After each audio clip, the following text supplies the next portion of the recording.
नमस्कार दोस्तों। मेरा नाम सायरा है। मैं एक छोटे से परिवार में रहती हूँ।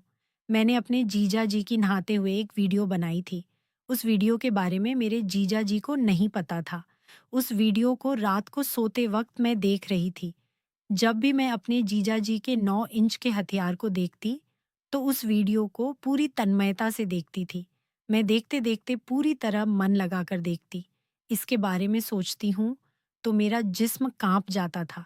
मेरे अंदर एक अजीब सी बेचैनी शुरू हो जाती थी। मैं अपने आप को शांत करने की कोशिश करती, लेकिन ऐसा हो नहीं पाता था। वह बात मेरे मन से निकलती ही नहीं थी। कितनी भी कोशिश करती, मुझसे रहा नहीं जाता था कि कब मैं अपने जीजाजी के साथ फिजिकल हो जाऊं, ताकि उनके 9 इंच के हथियार को अपने अंदर ले सकूं, ताकि मैं अपनी छटपटाती जवानी का पूरी रात तक मजा ले सकूं और अपने मन को शांत कर सकूं, क्योंकि मेरी शादी में अब भी बहुत समय था। बेचैनी शांत करना भी बहुत जरूरी था, क्योंकि यह बात किसी पड़ोस के लड़कों को नहीं बता सकती थी। मोहल्ले के कई लड़के बहुत दिनों से मेरा पीछा कर रहे थे। मैंने अपने जीजाजी के उस 9 इंच को देखकर खुद को रोक नहीं पाई और जोश में आकर वह काम कर बैठी जो मुझे नहीं करना चाहिए था। कुछ दिनों बाद ऐसा हुआ कि मेरे घर में कोई नहीं था। मेरे सास ससुर किसी रिश्तेदार की शादी में गए हुए थे। घर में मैं और मेरे जीजा जी अकेले थे। मेरी कॉलेज थी, लेकिन छुट्टी नहीं मिल रही थी, क्योंकि मेरे पेपर चल रहे थे। मैं सोच रही थी कि मैं और जीजा जी आज पूरा मजा लें। उस दिन पेपर देकर मैं जल्दी घर वापस आ गई, लेकिन जीजा जी को भी दुकान पर बहुत काम था, इसलिए वे घर पर ही रुक गए। अब हम दोनों साली जीजा घर पर अकेले थे। जीजा जी की एक गर्लफ्रेंड थी जिसका नाम गजाला परवीन था।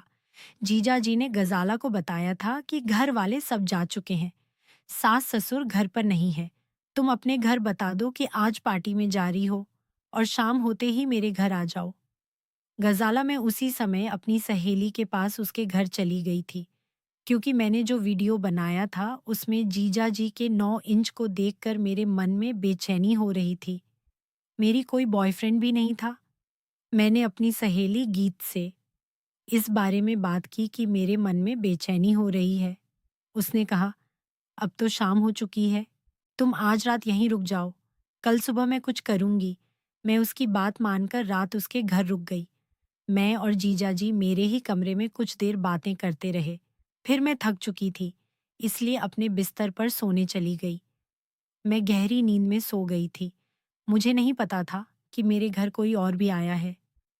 लगभग 1 घंटे बाद जब मैं उठी तो जीजाजी के कमरे से अजीब सी तेज आवाजें आ रही थीं। मैंने बिना कुछ सोचे जल्दी से जीजाजी के कमरे की ओर चल पड़ी। जैसे ही मैंने दरवाजा खोला, मैं देखकर हैरान रह गई, क्योंकि जीजाजी ने जोश में आकर दरवाजा बंद नहीं किया था। जीजाजी और गजाला एक दूसरे के साथ लगे हुए थे।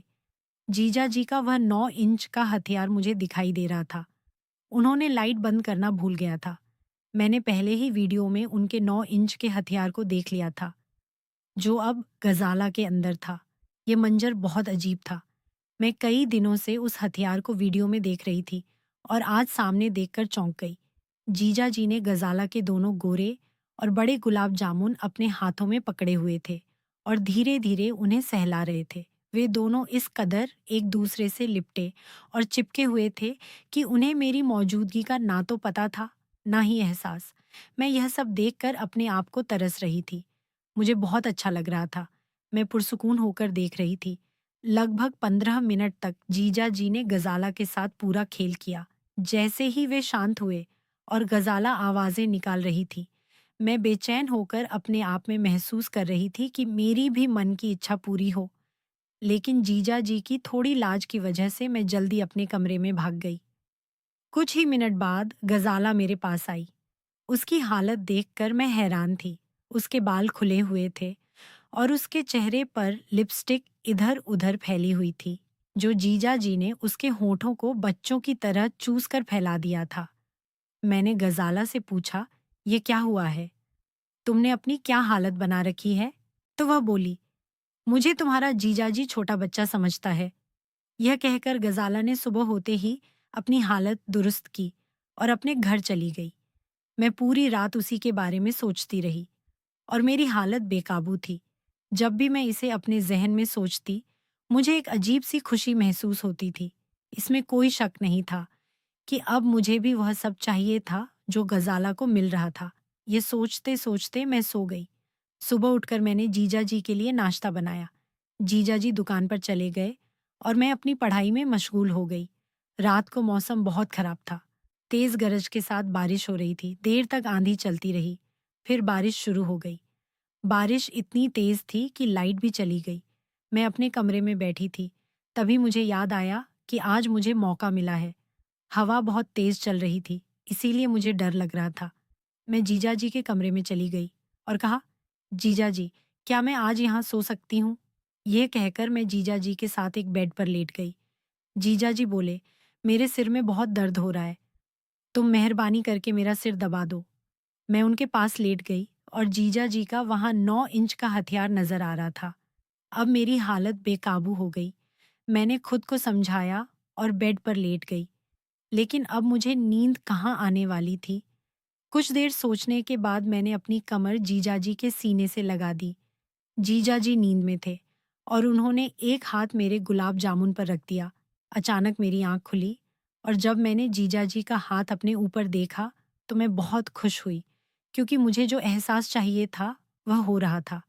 वह एहसास मैं बयान नहीं कर सकती। मैं जीजाजी के और करीब हो गई। मुझे उनका 9 इंच का हथियार चाहिए था। अचानक जीजा जी की आंखें खुल गई। उन्होंने अपना हाथ हटा लिया, लेकिन मैं फिर उनके करीब हो गई और उनका हाथ दोबारा अपने गुलाब जामुन पर रख लिया। जीजा जी बोले, ये तुम क्या कर रही हो? मैंने कहा, जीजा जी, मुझे भी वह सब चाहिए जो आप और गजाला करते हो।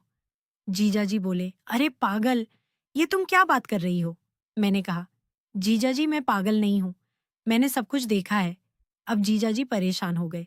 मैंने उनका हाथ पकड़ा और कहा, मेरे साथ भी करो। जीजा जी ने मना कर दिया। तो मैंने कहा, मैं सास ससुर को सब बता दूंगी। जीजा जी ने कुछ सोचा। लगभग 20 मिनट बाद बोले, तुम ऐसा कुछ नहीं करोगी। मैंने बिना कुछ सोचे कहा, जो मैं कह रही हूँ वह मुझे पूरा करो, नहीं तो मैं आपके और गजाला की सारी बात सासुर को बता दूंगी। तब जीजा जी ने थोड़ा सोचा और मेरी तरफ देखकर बोले, तुम ऐसे नहीं मानोगी? मैंने कहा, जीजा जी, मैं भी तो आपकी साली हूँ। तुम सास ससुर को कुछ नहीं बोलना। उस बारिश वाली रात में वह सब कुछ हो गया जो मेरे मन की बरसों की ख्वाहिश थी। अब मैं और जीजा जी दोनों सुकून में थे और सो गए। सुबह मैंने जीजा जी से कहा, जीजा जी, कोई दिक्कत तो नहीं है? जीजा जी बोले, नहीं, अब तुम सास ससुर को कुछ नहीं बोलोगी। पर रात मेरी जिंदगी की यादगार रात थी, क्योंकि वह मेरे जीजाजी थे, वरना यह खेल मैं नहीं खेल सकती थी। इस तरह मैंने 9 इंच का मजा ले लिया। दोस्तों, आप जरूर बताइए कि यह सही था या गलत। दोस्तों, अगर आज की यह कहानी आपके दिल को छू गई हो तो एक बार नीचे दिए गए सुपर थैंक्स बटन पर क्लिक करके मुझे सपोर्ट जरूर करें। आपका यह छोटा सा सहयोग मुझे आगे भी ऐसी ही बेहतरीन और दिल छू लेने वाली कहानियाँ लाते रहने की हिम्मत देता है। इंटरेस्टिंग कहानियाँ सुनने के लिए हमारे चैनल को सब्सक्राइब ज़रूर करें और वीडियो को लाइक करना ना भूलें। कमेंट में अपनी राय ज़रूर दें। मिलती हूँ अगले वीडियो में। धन्यवाद।